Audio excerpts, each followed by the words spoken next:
saya ada sanggahan sedikit. Singkat aja ya. Ya, terima kasih. Yang pertama dari Pak Umar, ini agak diskriminasi. Tidak boleh kita membandingkan dengan negara lain. Bahwa pendidikan itu hanya bicara dua hal. Itu yang banyak kali saya dengar. Bicara soal akses dan bicara soal mutu. Akses adalah jangkauan anak bisa mengecap pendidikan. Mutu adalah kualitas dan kualifikasi ketersediaan guru dan sarana prasarana. Ayo kita melihat, misalnya di Singapura, rasio 1:40. Coba kita lihat berapa jumlah penduduk Singapura sampai saat ini. Mungkin sekitar 6 jutaan dibandingkan dengan jumlah penduduk Indonesia.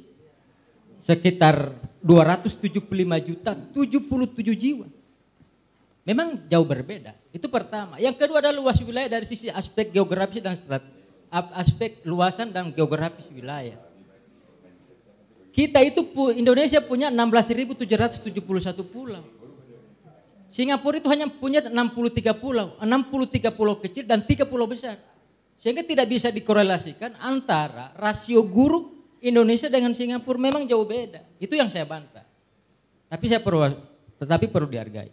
Yang berikut juga adalah soal edaran. Kalau kami PGRI sangat mendorong ini dan mengapresiasi bahwa surat dan bahwa Undang-Undang nomor 5, PP nomor 49 2018 sebetulnya ini merubah apa yang disampaikan oleh Pak Sekda ya dari kota. Hanya 3 hal. Yang pertama bicara soal status dari honor, kemudian bicara soal upah yang layak, yang ketiga bicara soal perlindungan. Kenapa Pak Umar mencak-mencak mengatakan bahwa kok tidak sama honorer gajinya, waktu kerjanya sama, lama harinya sama. Kenapa mereka tidak seperti outsourcing? Kalau tenaga honorer akan dialihkan menjadi outsourcing, maka hak-hak itu yang akan berlaku. Ini yang kita perlu apresiasi.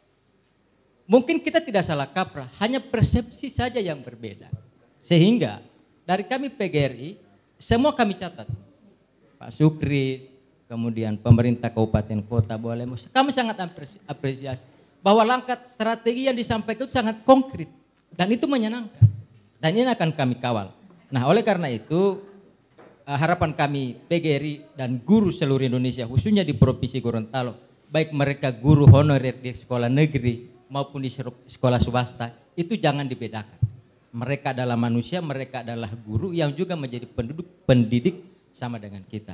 Forum ini tidak hendak menjustifikasi, tidak hendak membenarkan sesuatu yang salah dan menyalahkan yang benar, tapi menjadi forum yang bisa mencerdaskan kita semua. Baik. Bahwa honorer itu tidak dihapuskan, tapi honorer itu akan diangkat derajatnya seperti yang dicita-citakan oleh semua orang. Tujuan dan niat mulia ini perlu diapresiasi dan apapun yang dilakukan kita harus mencoba menunggu untuk sesuatu yang lebih baik. We aren't the best, kalau guru saya bilang, but we will get it.